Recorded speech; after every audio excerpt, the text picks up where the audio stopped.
Well, this is fun. This is the fucking third recording because I have always something happens. Like I pronounced the name of a team wrong. I don't know. I had to randomly call for anything else. Fuck that. So yeah, welcome to the first result analysis video. That's basically just a video where I go live over the footage of the live stream of some games and just talk about what my thought process is of why I rate and how much and exactly how I rate these stuff. And yeah, so yeah, let's get right into it. We have here the game from Team Revelation versus Team Goodnightstreamers. The killer of Revelation is a blight. And yeah, let's get right into it then. So here's already the first point. Um, this this is a very common trick for blights, where you basically shoulder flick. That basically means that you turn your camera in this last second before you swing, and then just do a swing. How the hitbox of the blight lunge works basically is the first second of the lunge, basically the first tap, has a huge cone in front of the blight. Therefore, this is a hit. Because the cone is so big that you will basically hit everything, even out of your field of view. But then after a second kinda or half second after that, the hitbox of the lunge will become a very thin line in front of the blight. So that's called a shoulder flick, and this is one of the important tools for a blight player that you should master and know. And Exceeds in this point, or in this case, knows that, which is really good.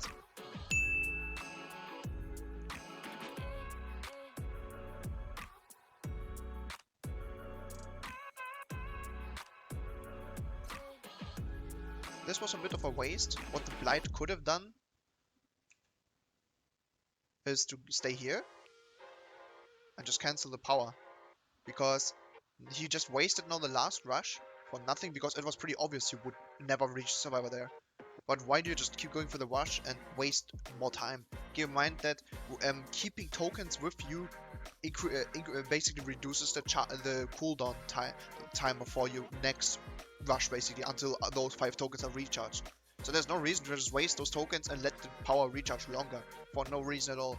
So this is something that many blights do, in that case Exits as well, as a mistake. They really desperate want to use all these 5 rushes for whatever reasons, but no. Just, if you realize you're at a bad position, or the server just got a very safe position, just cancel the power and wait for a good opportunity to rush again. No reason to waste all those 5 tokens and have a like unnecessary 10 seconds full cooldown. I don't know what his plan was here, because, you know, the hill has basically, except for the stone what he was bumping into, nothing else. But I don't know what his plan here is. This was completely a waste. Why not just walking up to the hill and then rushing when you're standing on top of the hill there? Again, here, he just gave her free distance for nothing. He would have catched her there immediately at the hill.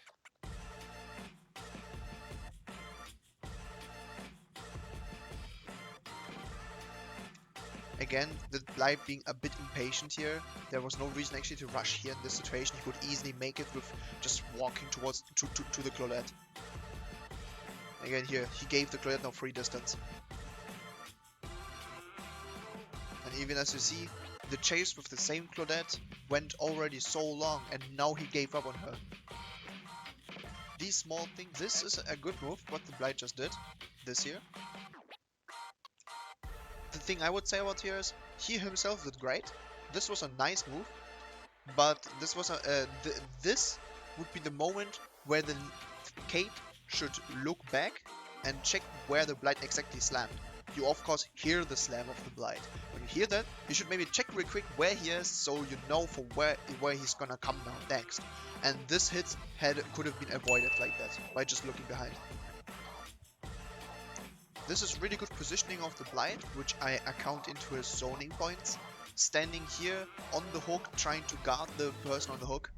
He just unfortunately saw the survivor too late, then passed him, but it was still a nice try.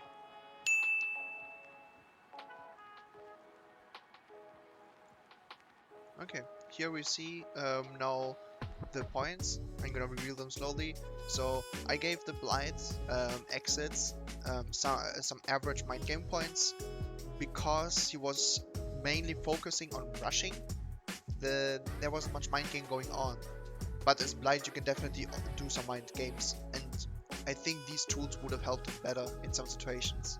As I showed some examples before, how he like unnecessarily extended the chase by being too greedy and getting rush hits that he couldn't get, and therefore I gave him I gave him just in the responding to movement 2 points, which he did really well. In most cases, he responded to the movement of the survivors really well, and that to them. But yeah, the zoning was just something. It was okay. The predictions were also okay. He could have done it better in some cases, and the red light mind games, which he basically rarely did. These points don't focus on exactly how often you do them. It's also about how smart you do them and if it's necessary or not. In his case, he should have used some more, in my opinion. That would help definitely to get some faster kills. We are here now at the killer power for the Blight. The rush usage were overall pretty good. He can control them really well, and he has some really good muscle memory for Blight, which is really nice to see and really refreshing. The slam and token usage of the Blight were overall okay, but they could have been definitely better. I showed some examples before, and these are the reasons why he didn't got the full points on them.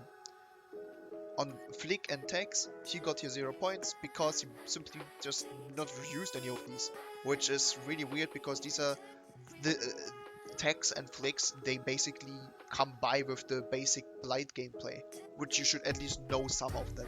At least you should at least know how to use at some degree the Hug Tag, which he also never used at all. The only thing he used was shoulder flicks, which are okay, but again, he should maybe learn some new tricks for Blight, because he will need that in the future games. The map pressure was overall pretty nice. He was trying to juggle around with the survivors and trying to spread the pressure on top of the entire team, which he did really well. Therefore, 5 out of 8 points. On the general skill section, we have some good chases what he did. The chases overall were pretty good. The pressure overall, so it is not the same as map pressure on Blight himself, because on the part as a Blight he did great, but the map pressure itself on the general game was a bit lacking. He should have left some more chases that were unnecessary. For example, when he chased the Claudette, he chased it way too long and realized too late that it was a time waste. He should have left her way earlier. And to the decision making, we have here some 0 perk usage and decision. She had, you guys couldn't really see it because, you know, the perks are covered, but he had Eruption, which has a cooldown of 30 seconds. So if you would damage a generator in these 30 seconds, you get no use out of this perk and it's basically useless. So that's why you need to at least, just like Thrilling Tremors, wait for the cooldown and then there's a kick a gen. But he rarely did that. Most of the time he kicked the gen when the perk was on cooldown, which was a totally waste. He didn't really make use of this perk. Here you can see his perk loadout. He was using Corrupt, Pop, Eruption and Thanatophobia. And this seems to me, because in my tournament I banned more than 2 meta anti-gen perks. In that case, Ruin, Undying, Tinker Up and Pop, for example, together. You can't use these 4 perks together. Since I banned them, he was trying to get a, let's call it, semi and 4 anti-gen perk build out by slapping on Eruption and Thanatophobia, since they're not banned in that combination. And that's the point. You kind of realize that he's not really used to play with Eruption. Therefore, I give him 0 points, because he just never really made use of these perks, and it's pretty obvious that he never really played with his loadout. He just tried to play 4 anti-gens, which is kind of sad to see. He has killers should overall get used to not to get too attached to 4 anti-gen perks. It's not like you're gonna lose a match immediately if you just don't have a 4th anti-gen perk. In most of these cases, you lost the match because you simply did other mistakes, but not due to your perks. Camping and proxy camping. He proxy camped at the hill when he hooked the server next to a shack with the hill together, which is a good decision. I would have given him 2 points for that if he did that, because it was such a good idea what he did there and strategy. But he just got 1 point for that because he missed the one survivor that ran past him there at the hill. So we got here therefore in the decision making a 3 out of 8 points and a total score of 31 points out of 44, which is a pretty good score in my opinion. Keep in mind that a 30 score plus is over average and a 40 score plus is amazing. It's one of the best scores you can get. So I would say a 31 score is pretty justified for him. He played over average, but there's also room for improvement for him. Of course, to make this video a bit shorter, I'm gonna go quickly over the rest. And here you guys can see that's the survivor side. These are the points for Goodnightstreamers against Blight. Zomboy took this over since he's the survivor judge, and I'm just gonna go over this with you guys to show you a bit the points and just tell you some small things about that. So yeah, we gave Goodnightstreamers average score points for mind gaming as well, similar like the Blight, because also they had some weaknesses and strengths, and there's of course a lot of room for improvement for them. Then we can go over to teamwork. They were overall pretty well with the teamwork. That's why we gave them 6 out of 8 points. The teamwork was from Goodnightstreamers very good. They healed themselves, they unhooked themselves really quick. They barely had any trouble surviving against the Blight, which is actually rather hard. Since the Blight has so much mobility, he basically has gained so much map pressure out of that. And even with that map pressure, they still managed to hold themselves pretty well. And we're gonna of course reward that kind of gameplay as well. Yeah, therefore 6 out of 8 points. On the general skill, we toned down a bit as well again here to give them an average score. The chases were okay, so that's my 1. The killer counter was somewhat there, but not good. There were some examples previously in the clips where they could have done things better. The tile usage is same. They could have used those tiles way better against the Blight. Therefore 0 points. They should really make some scrims and private matches against Blights to get more used to Blights. But overall, still again, half points for this category. They did overall pretty okay. On decision making, again a pretty average score for 4 points out of 8. They did overall nice. The perk and usage and the decisions for the perks were overall pretty nice. It's a pretty standard stuff there. Nothing too special, but also nothing too bad. Slugging counter was okay. Tunneling counter was basically not really needed. If there's something not really needed, just like tunneling counter, because the killer simply didn't tunnel, we are just gonna give automatically 1 point there. And on the camping or proxy camping counter, we gave them 1 point because what also I mentioned there on the Blight video. The one survivor, I don't remember who it was, I think it was Nia, right? That just ran past the hill and the Blight just saw it way too late and she could manage to save the friend there next to the shack, which was really nice. We would have almost given 2 points for that if they would have managed to pull it up a bit better. But overall still nice. Our average score, they got a score of 26 points for this match.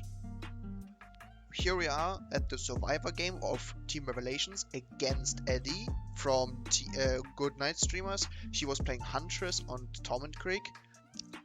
They got 3 escapes, they just let one person in the basement die, therefore 3 bonus points. They got 0 bonus points for unhooking, since they just simply didn't unhook and just left. There we see they could have made a lot more points by just simply trying to save maybe. So that's an important part. The reason why they got just 2 points in mind games is they all 4 were using stretched res. Now let me explain here a bit. We allow stretched res because of course there's nothing we can do against that. But as mentioned multiple times in the server, in the messages and everything else, if we see someone using stretched res, which in this case the entire team used it, we're gonna reduce the amount of mind game points. Since you have an advantage in mind games, can see better around corners and over stuff even way easier, we're gonna simply take away some points for you. This is your decision. You can play with stretched res how much you want, how often, and if the entire team wants to play it, sure, go for it. But just keep in mind, if we will see it, which is pretty obvious, we're gonna take away points for you. In that case, they got 0 points red light counter since they were stretched res. 2 points in predictions, because the predictions themselves were pretty good. They were a bit altered by the stretch rest as well, but the predictions themselves for the pure skill was really good for the team. Positioning 0 points because of stretch rest. Responding to movement because of stretch rest, 0 points. That's why just 2 points in mind games. The general skill was a bit higher, since they as player themselves are rather okay and pretty good in some aspects. The chases were slightly underwhelming compared to the other aspects. The resource management was amazing. They barely used any pallets really. The killer counter was also really good. Always keeping the huntress in track where exactly she is, so they can't get sniped or surprised at any circumstances or any moment. And the tile usage was also especially good, especially the main building run from the cage was amazing. 7 out of 8 points. Decision making was overall okay. The perk usage and decisions were really good, especially the perk usage there. They did really well on making use of their perks. The slug encounter was not really needed, since the hunters didn't really or couldn't really slug. That's why 1 point automatic. Same goes to camping. I mean, the hunters still did camp, but they couldn't really do much, since the hunters had the advantage of the basement. Here you can have a quick look over the points from Eddie the Huntress. He got just 1 kill, basically 3 hook stages in the basement at the end. The mind games were overall pretty okay, but again he got pretty hard cucked by the stretch rest there, which is unfortunate. We still gave him some points because he himself tried nice stuff. 5 out of 8 points. On the killer power, fuck my throat. The accuracy is overall pretty nice.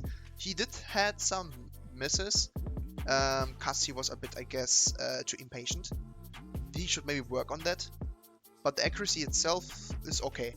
The hatchet management was his best strength of hunters. He always never really ran out of hatches or had any problem nearly about running out. He always had a good eye on it. I think it was a bit unnecessary using the inventory belt add-on for 2 extra hatches, so we have 7 in total, plus Iron Maiden together.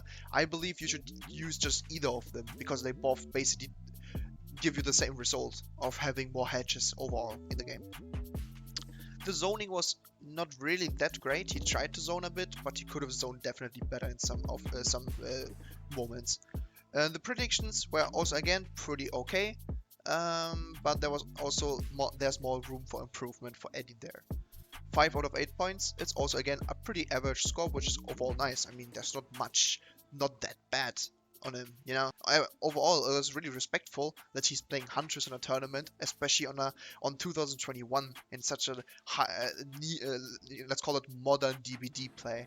It's really rare to see old Huntresses that enjoy their killer, in that case Huntress, to play her, and this is really nice. And I have deep respect for Eddie there coming here in this tournament.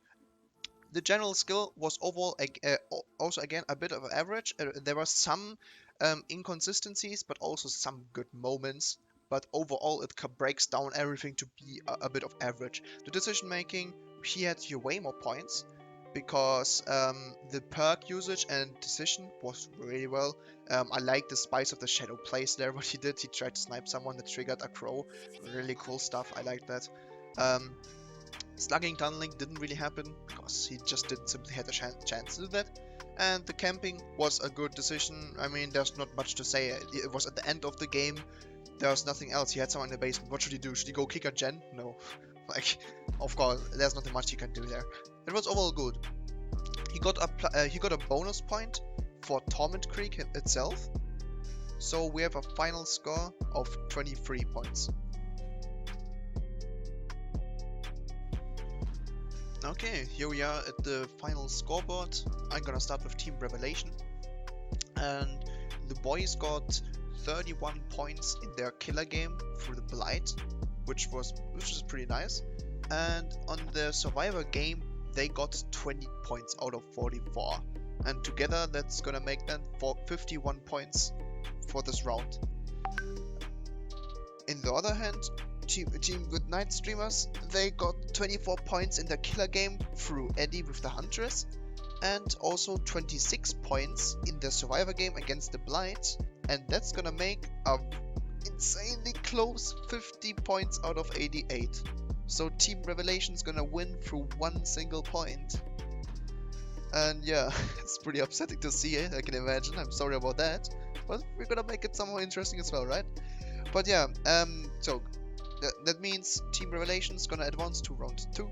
And then Goodnightstreamers also is gonna play in the loser brackets as well to see if they got a if they will get a second chance there. So yeah, thank you for tuning in, guys, and we'll see you guys in the next video.